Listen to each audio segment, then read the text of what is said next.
I'm James Day, General Manager of KQED in San Francisco.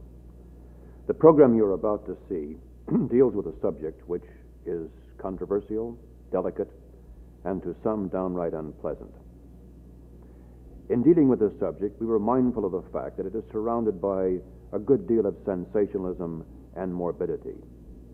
We were, however, equally mindful of the fact that a problem, however unpleasant in its proportions and natures, does indeed exist.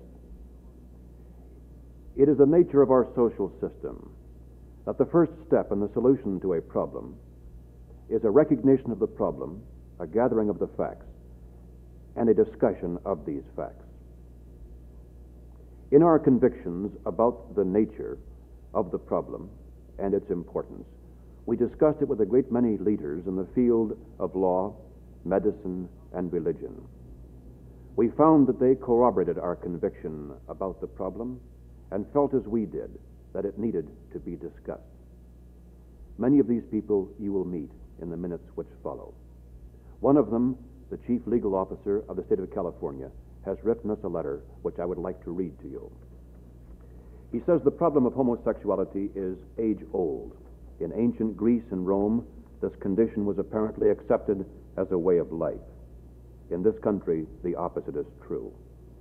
In fact, it is hard to find any subject about which the feelings of society are as strong. With all the revulsion that some people feel toward homosexuality, it cannot be dismissed by simply ignoring its presence. It is a subject that deserves discussion. We might just as well refuse to discuss alcoholism or narcotics addiction as to refuse to discuss this subject. It cannot be swept under the rug. It will not just go away by itself. And quite possibly, an objective discussion of this condition might lead to a broader understanding of the subject. This program attempts to explore the problem of homosexuality, to cast light into an area in which the shadows have long been deep. The letter is signed Stanley Mosk, Attorney General, State of California.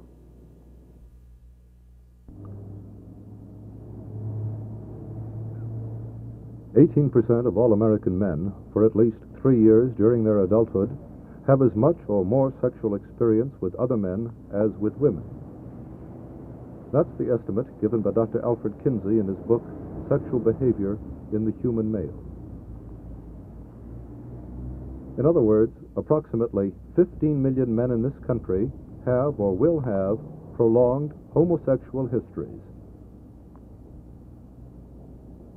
When this fact about a person becomes known, he is in truth rejected.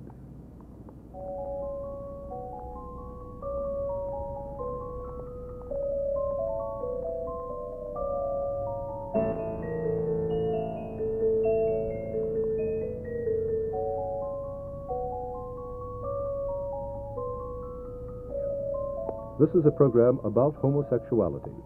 What causes it? Is there a cure for it? What does the homosexual say about his condition? What does society feel about the homosexual?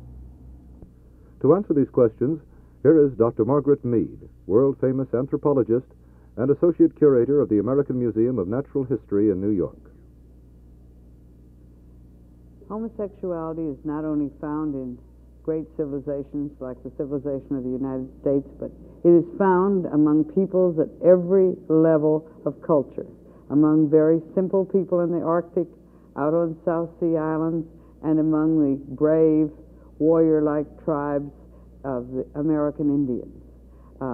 It was found in ancient societies, and there are also some societies where homosexuality is virtually unknown. I myself worked with one group in New Guinea where there was not a single individual who showed any signs of identification with the opposite sex, and where the people themselves did not recognize homosexuality at all. But when we look the whole world over, both in terms of anthropological studies of primitive people and historically, it seems very clear that whether or not homosexuality occurs to any extent is entirely a matter of culture. Now, of course, there are certain biological cues that culture acts on. Human beings, like all young mammals, are playful, and a kind of sexual roughhouse and play is one of the things that characterizes young mammals everywhere in the world. So there's a kind of playful homosexual behavior that is found in a great many societies and that we can think of as a prelude to courtship and later mature mating. Then also there seem to be a small number of people, not very many, but a small number, who are born with a definite physiological bent towards identification with the opposite sex. And they occur in almost every society, but whether they do anything with them or not is entirely a matter of culture. But they give cues. If you had one man in the society that would rather act like a woman, dress like a woman, then many others can follow his example if they wish to. And finally, and this is probably more responsible in high civilizations, as soon as a culture begins to discriminate between individuals, and any woman isn't the same as any other woman, and individuals can be seen in terms of their temperament and personality, you will also get formation of relationships that's independent of sex. And this is characteristic of sophisticated, high civilizations where personality matters. Now, beyond that, a society may approve of both male and female homosexuality. It may approve of one and absolutely forbid the other. There may be regular expected roles for the homosexual, so that the women will look at small boys and say of particular ones, probably when you grow up, you're going to be a transvestite. There are American Indian tribes where the transvestite, who can do everything a man can do and everything a woman can do, is regarded as superior to either the heterosexual man or the heterosexual woman. And there's one American Indian tribe where pairs of men, quotes, marry each other and even pretend to have children. So that throughout the world, whether it's a question of the relationship between teacher and pupil, as in ancient Greece, or between pairs of young warriors, or whether, as among some of the Siberian tribes, all religious practitioners, both men and women, were transvestites. We find that it's society that patterns homosexual behavior. It's society that tells young children that these are possible roles or impossible roles. And it's society that treats the practices of homosexuality or the identification of an individual as only interested in playing a particular homosexual role. It's society that treats these either as sacred or profane, as preferred or as criminal. It's society that turns those individuals who either by physiological bent or by a psychological experience in childhood or sometimes by occupational choice, because a religious choice or an artistic choice, prefer exclusive or partial homosexual practices. It's society that says that this is either good or bad behavior. And equally, there are societies that are so aggressively heterosexual that they deny to individuals even warmth or tenderness or friendship towards their own sex. So that if we look the whole world over, with all that we know about people at each period of history, we have to say that homosexuality is a potential of human beings. That human beings are deeply bisexual and bisexual at different periods in their maturation, and whether the society is going to assign homosexual behavior to adolescence or to adulthood as appropriate for some men and no women, or some men and some women, or taboo it altogether, or treat it as a crime and condemn those individuals with homosexual propensities to living a life as exiles and criminals. This is entirely a matter of culture. Society has set up the way sex is to be lived, and it is within the power of each society that is able to change any one of their attitudes towards this question as they wish. The role of the homosexual is established by his society. How prevalent is homosexuality in our society? What do we know about the causes? What is a homosexual? Here is Dr. Carl Bowman, former director of Langley Porter Clinic, past president of the American Psychiatric Association. I have been a psychiatrist for 45 years and have spent a good deal of time studying problems of homosexuality. At one time, I carried out a 4-year research on sex deviation for the state of California. Even a simple question like, what is homosexuality, is hard to answer. If we take only persons convicted of homosexual crimes, we get a very inadequate idea of the whole problem. From the standpoint of overt behavior, Professor Kinsey's classification, which divides individuals up into 7 different groups, is very interesting. Here, number 6, we have the complete homosexual, the individual who is interested only in homosexuality and not in heterosexuality. Here, number 3, we have the individual who is 50-50, half homosexual, half heterosexual. Here, at 0, we have the individual who has no interest in homosexuality and is completely heterosexual.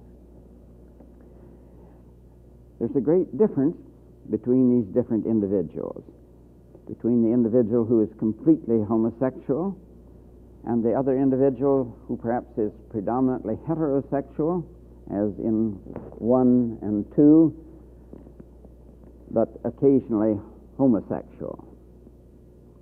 We also find that there's a group of homosexual prostitutes who usually have no real heterosexual drive, but who, like heterosexual prostitutes, usually get no satisfaction from such experiences, but do it solely for the money. Then we have individuals with homosexual tendencies who have never had any overt homosexual experiences. These can be divided into 2 groups. One group consists of individuals who have conscious homosexual drive and who are attracted sexually by members of their own sex, but not by individuals of the opposite sex. In other words, they control their behavior to conform to conventional standards, just as there are many women who are attracted sexually by members of the opposite sex, but who remain virgins. Then, finally, we have individuals whose homosexual tendencies are represented in the unconscious and the repressed or unconscious homosexual. The psychiatrist on study may find that the individual's unconscious homosexual desires are affecting his behavior and his emotional life, but that at a conscious level, the individual considers himself heterosexual and would be much upset if anyone claimed that he was a homosexual.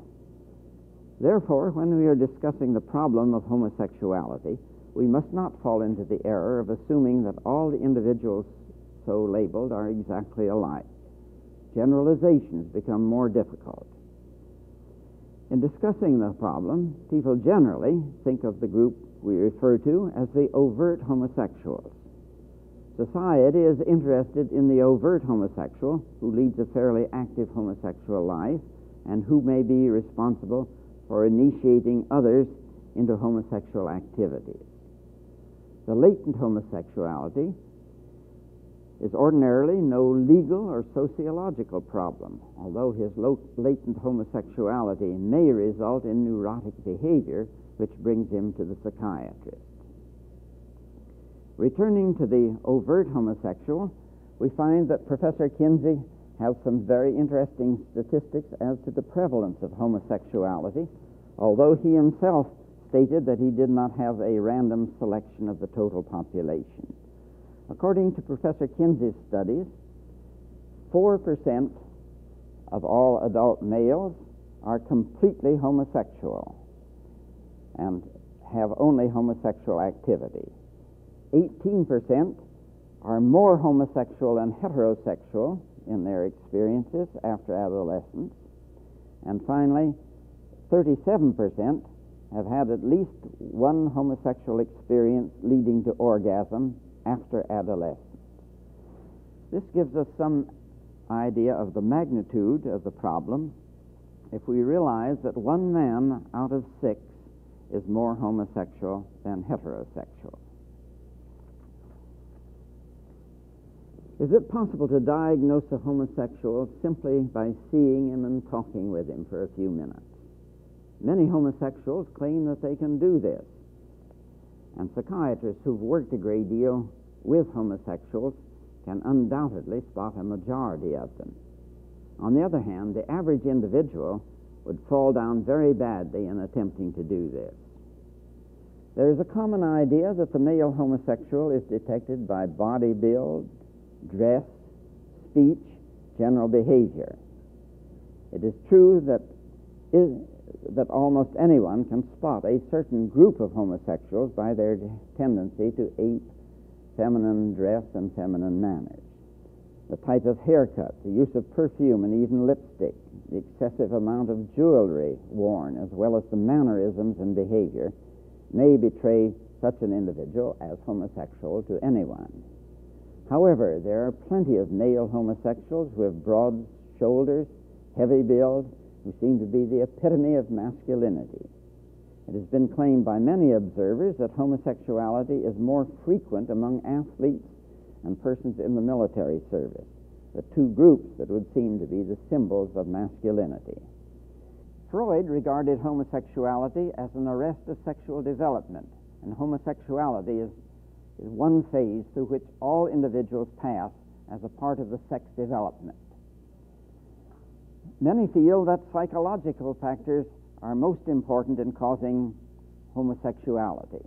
They emphasize the early developmental years of the child with his relationships to the father and the mother as having a profound effect on the final pattern of the individual's sexual behavior.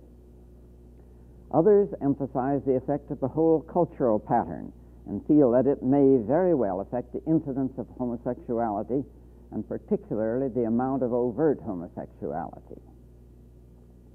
Time permits only a very brief mention of methods of treatment. In general, treatment is difficult, and particularly so in the group of so-called complete homosexuals. Much will depend upon the individual's attitude and his wishes to be changed. Freud himself was not too optimistic about curing homosexuality. In the letter to a mother who wrote him about her son, he gave this account of his own views. I gather from your letter that your son is a homosexual. I am most impressed by the fact that you do not mention this term yourself in your information about him. May I question you why you avoid it? Homosexuality is assuredly no advantage, but it is nothing to be ashamed of.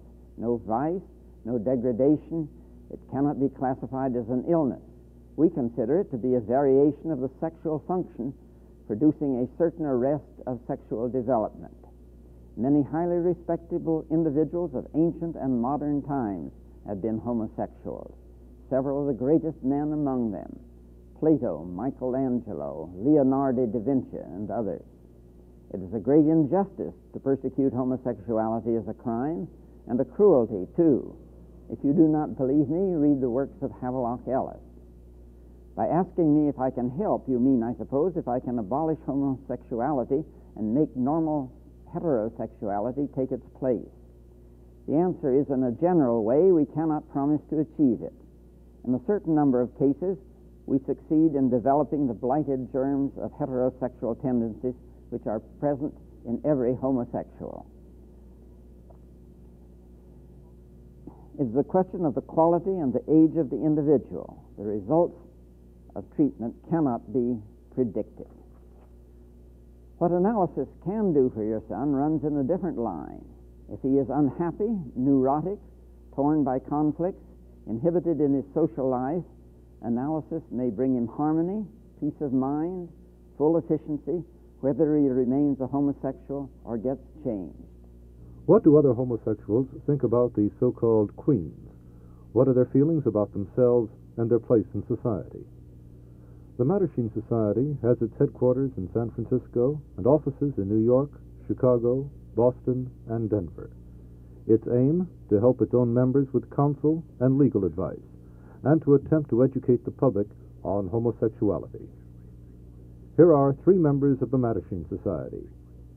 Harold Call, President. Don Lucas, Executive Secretary. And Les Fisher. We think the swish, or the queen, represents actually a small minority within the whole homosexual grouping. But to the public, this is the stereotyped view or picture by which all homosexuals are judged, it seems. These people actually, in most cases, are not even liked by the rest of their homosexual brethren because they have perhaps rejected themselves and they feel that society has rejected them. To dispel part of this stereotype picture, we've formed the Mattachine Society, which has as its purpose work in education, research, and social service in this whole homosexual problem. The word Mattachine comes from the language of Provence in southern Europe. It actually means little fool. The Mattachines in the medieval ages were the court jesters, the clowns, the soothsayers, the teachers, prophets who stood behind the throne and could often speak the truth in spite of stern consequences. The purpose of the organization is to publish a magazine, to hold public discussion forums, and to educate and to aid homosexual individuals and in groups in various ways.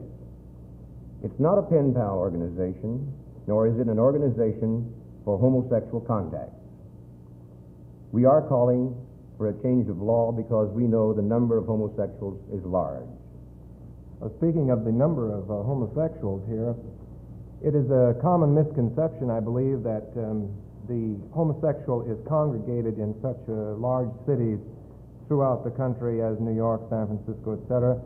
But I think that we can safely say that a homosexual is found everywhere, in every small community, every rural district throughout the country, because we receive letters from such places as Encampment, Wyoming, Chapel, Nebraska, Old Hickory, Tennessee, all of those places. And many of these letters that we receive show that the individual there is looking for assistance with a particular problem, a personality problem that he has. Incidentally, protecting the young is one of the important planks in the Mattachine platform. We know that laws serving that purpose must always be enforced in this country, in our cultures. Les, do you think marriage is good or bad for homosexuals? As a cover-up, for instance. Well, having been married myself, I would like to say that I think that a good many homosexual people would not be homosexual had they have had a heterosexual experience early in life. But I certainly wouldn't recommend it as a cure in any way, shape, or form for homosexuality. Well, would this bring about a, shall we say, challenge to a girl, for instance, to change a homosexual, do you suppose? Well, many girls undoubtedly have felt that challenge, and some have indicated that homosexuals are wonderful escorts because they are very thoughtful partners and considerate in being out on dates and so on. The homosexual as a security risk is another thing that is of great concern to us, and here again we believe that it's the law itself, public attitude, and the stigma that exists against homosexuality which does, in some instances, make a homosexual a security risk.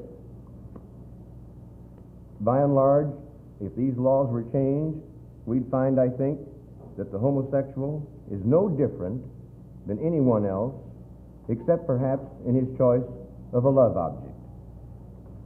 He desires the same kind of rights to live his life freely and without interference, to pursue his happiness as a responsible citizen, and to receive the benefits of constitutional rights, due process, and protection of the law that all of us enjoy. Benefits and protections of the law. What law? In what state? Here is Mr. Albert Vendick, lawyer and lecturer at the University of California. A basic, though a little realized fact, is that the statutes in this area, for the most part, are not aimed at homosexual activity as such, but rather they are aimed at certain sex acts, irrespective of the gender of the participants. I am not primarily concerned here with offenses, whether homosexual or heterosexual, involving children, or those enacted forcefully, or those done in public view. I am going to limit my concern to laws governing private adult behavior between mutually consenting persons who are adults. With respect to this area, the basic fact is that the laws which have been aimed at controlling such conduct are and have proved to be unenforceable. Most of our states have statutes which punish as criminal a wide variety of sexual activity, adultery, for example. But these statutes are largely dead letters because they are unenforceable. Since Kinsey pointed out, for example, that 1/2 of all married males at some time during their lives commit adulterous acts, we should, were we to attempt to enforce these statutes, be confronted with the probability that our country would have to be turned into a jail. Now, what sorts of acts do the statutes in question aim at? Nearly all of our states have laws which punish sexual activity of an oral genital nature and sodomy. Now, of course, these acts may be performed by married couples, and it is a fact of some interest that married couples are frequently urged to engage in such activity by the many marriage manuals which are widely available today. In addition to married couples being capable of behaving in this fashion, almost any other conceivable combination of human beings may also. The penalties in this area for such activity are extremely severe. In maximum terms, they range from 3 years to life imprisonment, and frequently, where persons are convicted of such offenses, they are required to register with the local law enforcement authorities and to stay registered, and to re-register upon every change of address. These laws are frequently incredibly self-contradictory and totally irrational. For example, in Ohio, oral genital sex acts, if they are engaged in by females, are perfectly legitimate. If they are engaged in by males, they are criminal. If they are engaged in by married couples and the female partner is active, a crime is committed. If, on the other hand, a married couple engages in this activity, but the female partner is passive, again, the activity is perfectly legitimate. And Ohio is no exception, nor is it in any way unusual. Clearly, if we were going to enforce these laws strictly, we would turn the country into a police state, if not a lunatic asylum. Happily, the civilized trend is away from criminal punishment of private, consensual, adult sexual behavior. History has shown that these laws do not work to achieve the purposes claimed for them. The attitude of a lady at the time of the trial of Oscar Wilde may illustrate the trend which I am attempting to point to here. She was asked what she thought of so-called deviant sexual behavior engaged in by adults. And what she said was, I don't care what sort of sexual activity adult persons behave in or engage in, so long as they don't do it in the streets and frighten the horses. But the laws are on the books. How are they enforced? Can they be enforced? Here is Thomas Lynch, District Attorney of the City and County of San Francisco. As District Attorney, it's my job to uphold the laws of the state of California. As Mr. Bendix said, our laws refer to acts rather than people. You might be interested in knowing what the classifications of sex crimes are. First are the crimes against children. These are probably the easiest to prosecute because usually there is a complaining witness present. Second would be crimes of violence, such as forcible rape. Third would be forcible, unnatural acts.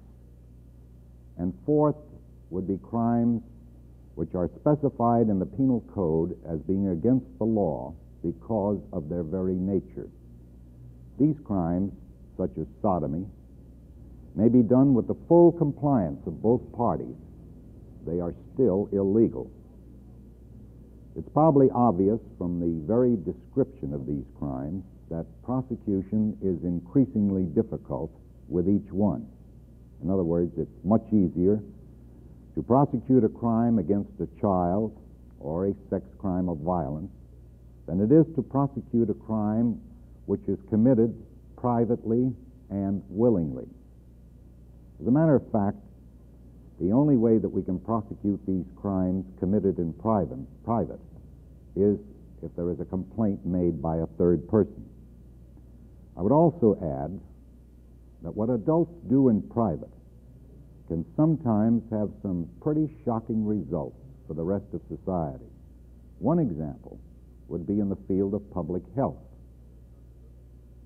Here is Dr. Irwin Saraf, Director of the Bureau of Disease Control in San Francisco. The homosexual appears to have an increasingly evident health hazard, venereal disease. This is evident in the reports from large metropolitan areas with good venereal disease control programs. Here in California, San Francisco and Los Angeles show that approximately 75% of males with early infectious syphilis have acquired their infection from other males. The same can be said of other large cities in the country: New York, New Orleans, Kansas City. In other health jurisdictions that perhaps do not have such a high figure, this may be more a reflection of the type of VD control program they have, rather than on any specific differences in the population served. How do we arrive at this 75% figure if the homosexual is supposed to be so secretive?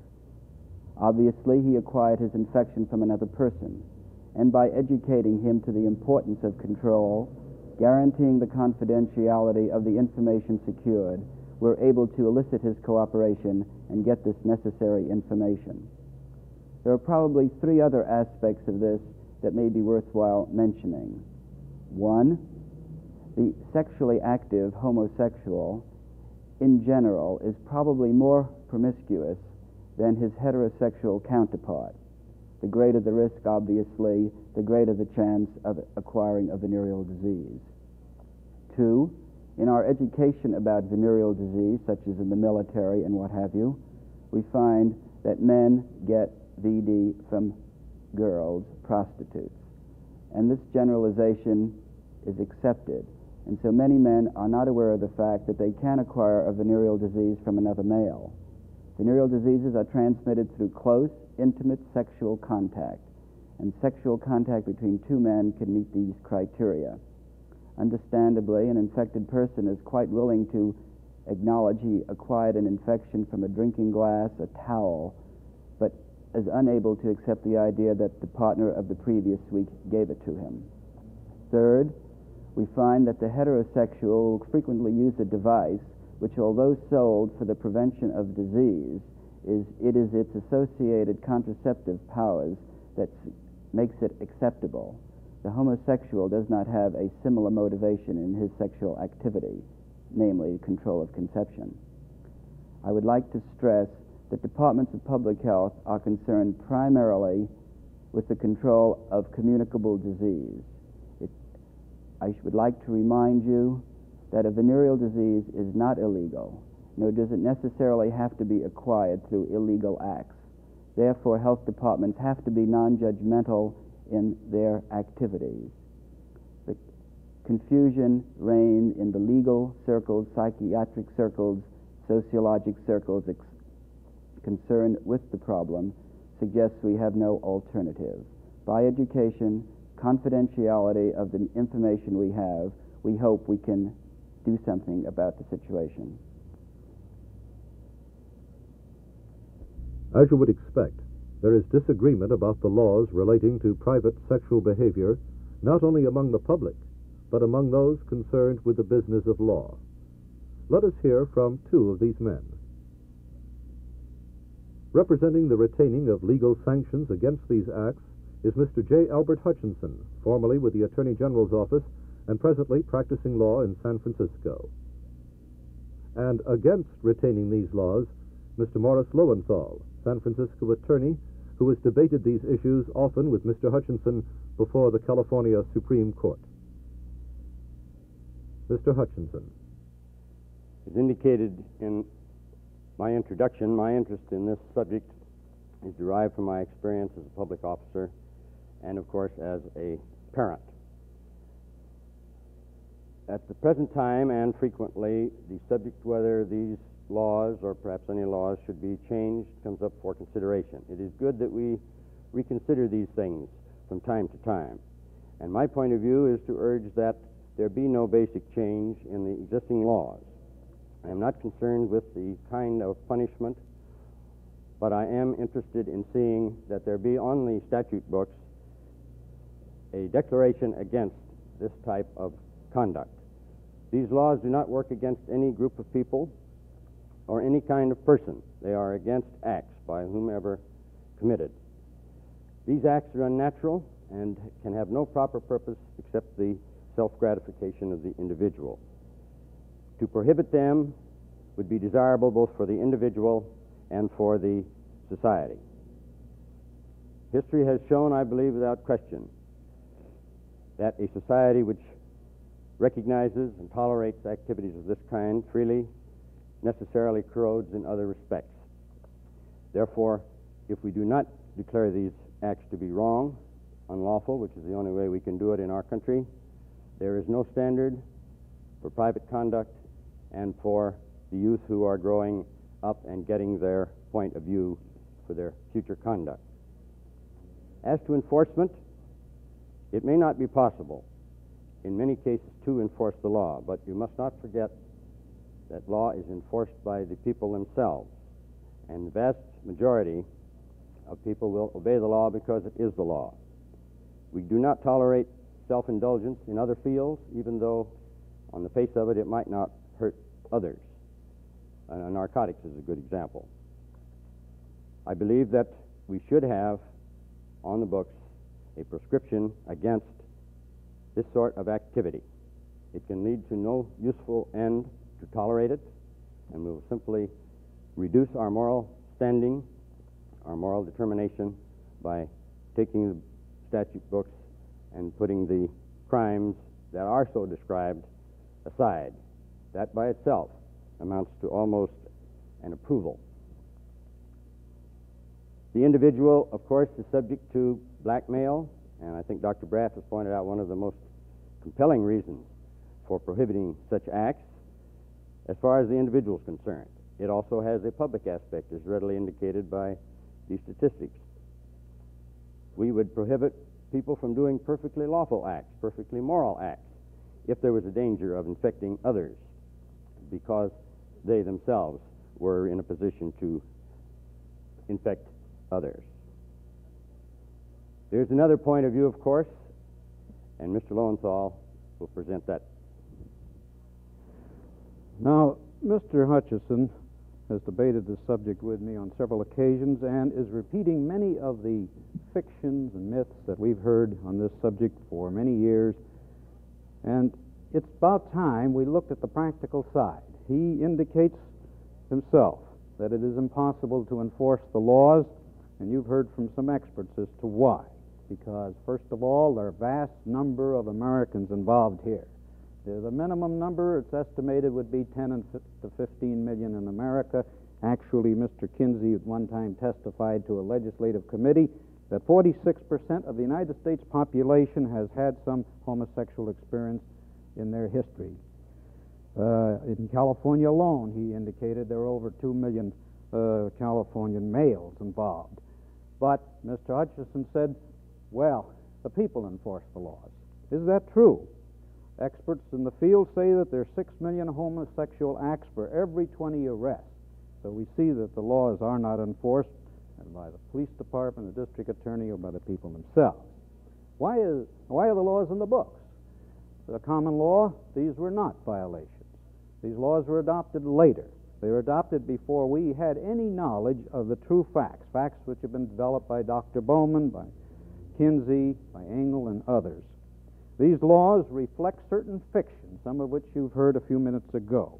The assumption, for example, that homosexuality survives by proselytizing, by teachers taking advantage of children, or adults taking advantage of children, or of other adults. But actually, as a study made by a California subcommittee on sex crimes proved only a small percentage of homosexuals, just like heterosexuals, attempt to seduce, assault, or initiate relations with children or with other adults. Now, the fiction that we heard here that homosexuality is biologically unnatural is a very common fiction. Kinsey statistics have exploded it.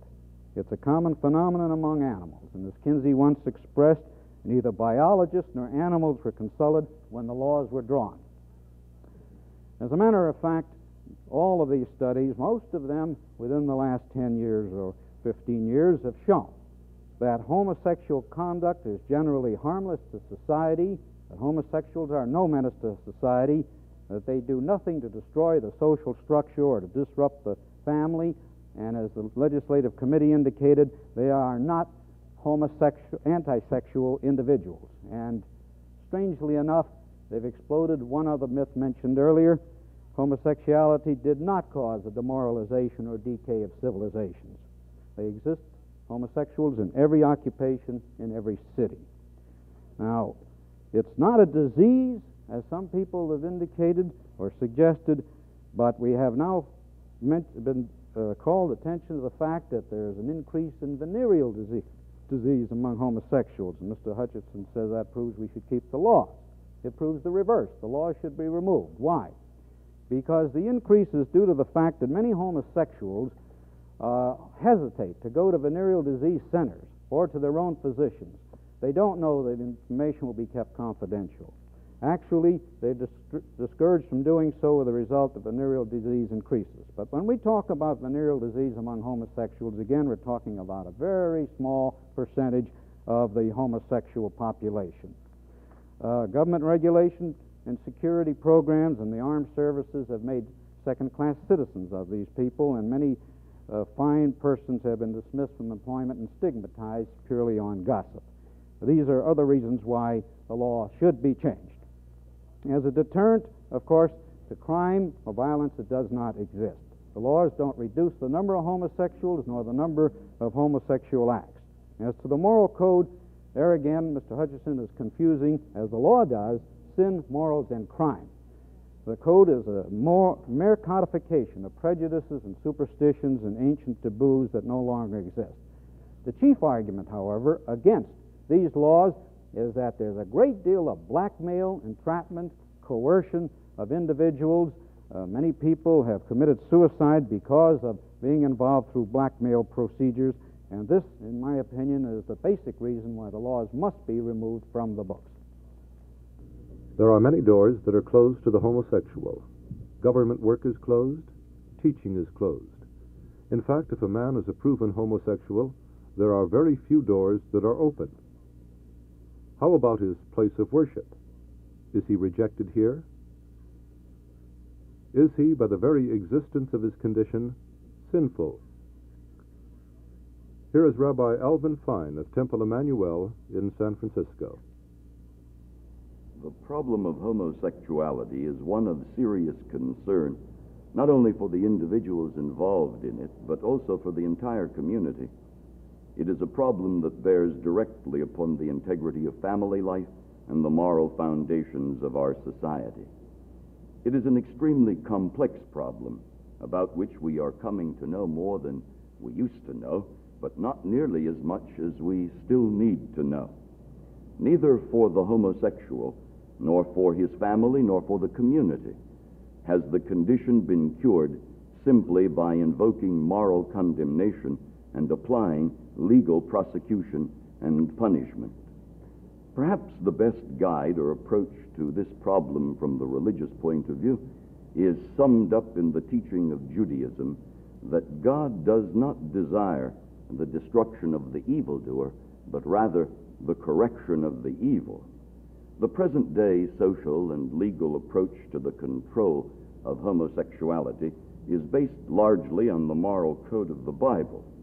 It is my opinion that although the underlying morality or moral precept remains the same today, there are significant and enlightened changes in our attitude toward the homosexual and our approach to the problem of homosexuality.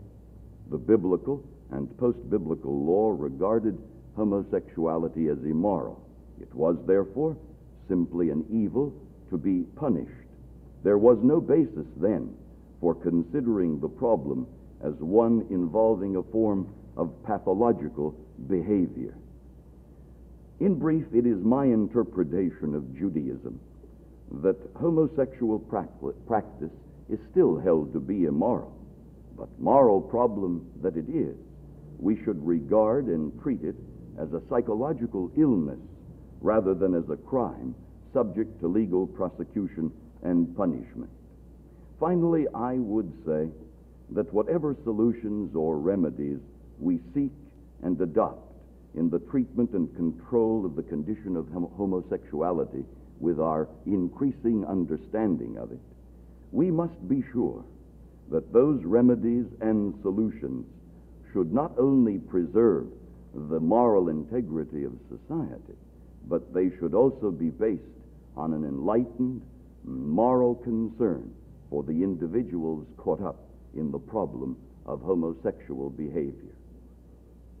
The Right Reverend James A. Pike, Bishop of the Episcopal Diocese of California and member of the Bar of the United States Supreme Court. Of course, from the point of view of the Church, homosexual behavior is not good or desirable, nor God's fulfillment, intended fulfillment for man. And hence, traditionally, it has been in the category of sin. But we've learned much more about human behavior through the aid of the psychological sciences and psychiatry and psychoanalysis, and we recognize that very, very often this behavior is compulsive. That is, it is not the exercise of a free decision-making. It is rather something that is brought upon one without the capacity of freedom. And there can be no sin unless there is freedom. And therefore, we do not judge all persons involved in this type of behavior as sinners, but rather seek to help through pastoral counseling and referral to and collaboration with psychoanalysts and other counselors of this type to help in a change, it may be, by having helped the person see the basic factors which have brought about this deviational situation. This question came up in England in connection with the Wolfenden Report, and our Church of England, through its Archbishop, declared itself in favor of the features of the Wolfenden Report which would remove the criminal aspect of free consenting homosexual behavior between adults. Obviously, any duress or any corruption of young people, that's another thing, but the free consenting act, not because the Church was changing its mind and saying homosexual behavior is an alternate way that's just as good as the heterosexual way, but because we recognize that not all things that are wrong or are distortions in personality patterns should be crimes, and that there are negative and dangerous aspects to having certain things as crimes, as in this field, of course, blackmail, police corruption, and so forth. The recognition also of the compulsive character of so many of these instances makes it an inappropriate subject for criminal handling. This does not mean that our concern should be any of the less. It does not mean that we should not seek to learn more and more to help persons in this plight. This is a complicated professional field where the use of the best minds in various professions is called for.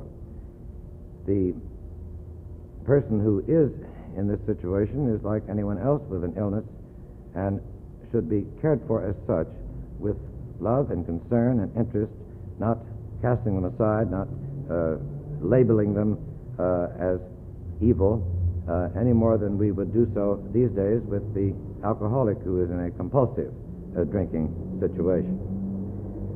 The essential hope of any counseling pattern, whether pastoral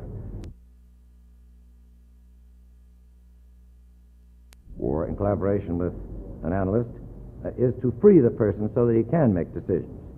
At that point, we would hope, under the right influences, he would decide against this way of life. But until he is free so to decide, we can't simply simplify the problem by crying out the word sin. The doctors, the lawyers, and the clergy have all had their say about the social behavior and moral conscience of the homosexual. But perhaps no one has asked the most basic and important question of all. Are homosexuals themselves satisfied with the way they are? From our observation, I think we'd have to say they are not. However, opinion is divided on this issue. Some people, many homosexuals indeed, have known no other orientation, no other way of life. Therefore, they have maybe no basis to make a judgment of whether they are or are not satisfied.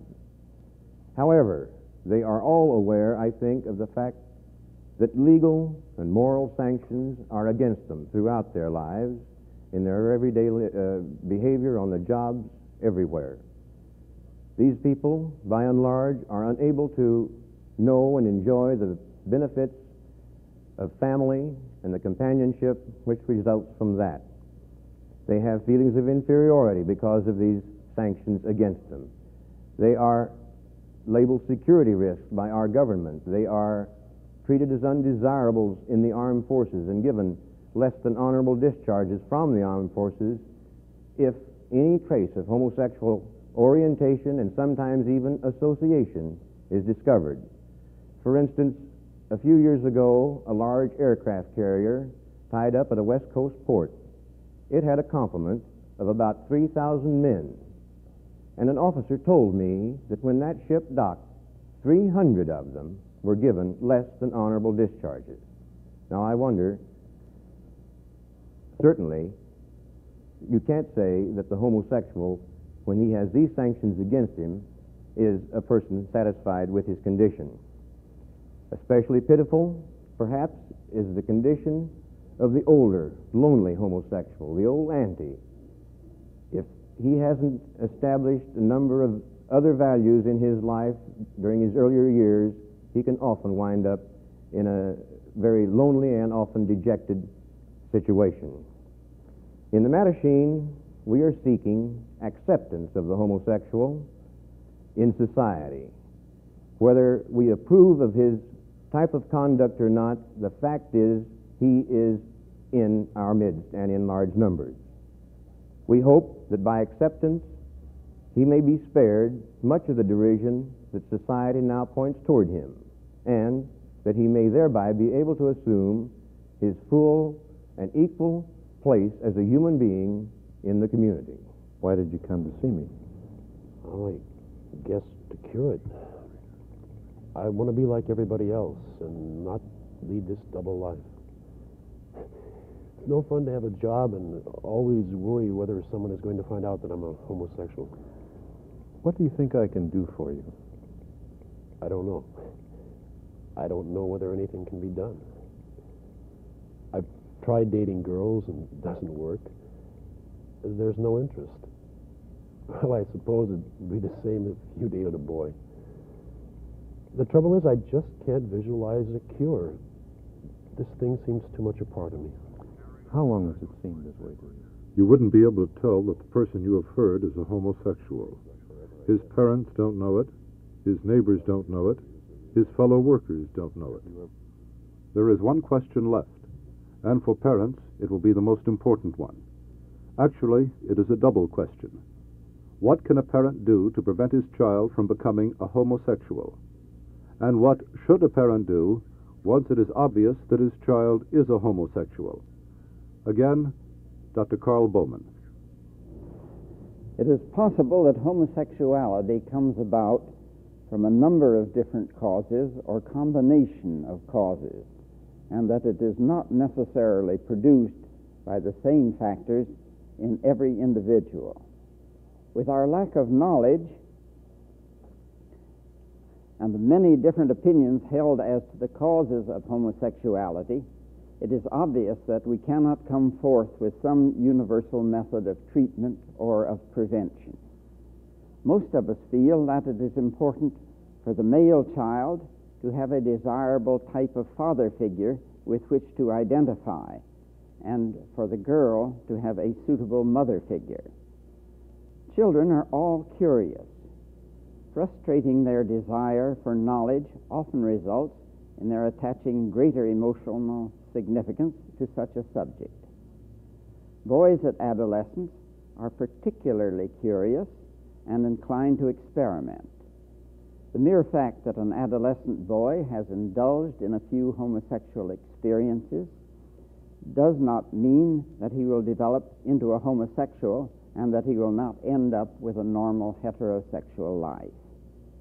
For this reason, parents should be tolerant and understanding about his adolescent struggle to work with his many emotional problems. If parents are disturbed about apparent homosexual tendencies on the part of the child, it is appropriate to consult a psychiatrist, but this should not be done in a way to upset or disturb the child and perhaps cause still more emotional conflict. In treatment, we would, of course, like to turn all homosexuals into complete heterosexuals. This is usually not possible. We may be able to help the individual control his behavior, even if we cannot alter his homosexual tendencies. As Freud has said, we may be able to help him live with his problem in a way that will not cause him too much emotional disturbance and which will prevent his getting into difficulties with others. The attitude of parents and friends will be most important in determining whether a reasonable solution can be worked out. If one male out of 6 is more homosexual than heterosexual in his overt behavior, and if we add those with repressed homosexual tendencies, the number of homosexuals will be much greater than this. It is clear, therefore, that this is a large problem and that we are going to have to live with it. The attitude of some people is to try to treat it in an entirely punitive way, with the idea that the more severe the punishment and disgrace, the less likely that this condition will occur, at least as far as overt behavior is concerned. It is interesting to note, however, that many countries and cultures have no taboos against homosexuality, and that even in Europe, the only places where one finds ordinary homosexuality a crime is in communist Europe, West Germany, and Great Britain. We have no evidence that there is less homosexuality in the countries that have the most restrictive laws.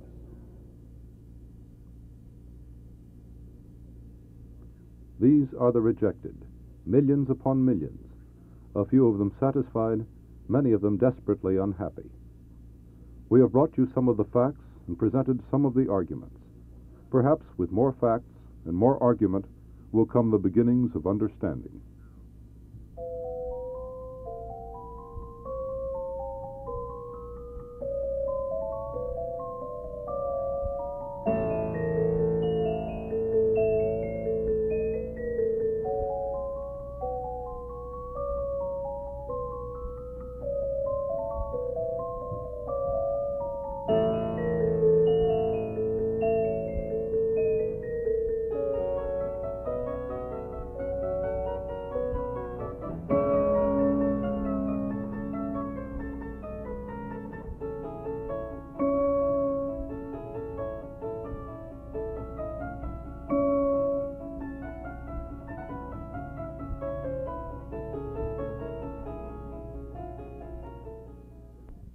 This is NET, National Educational Television.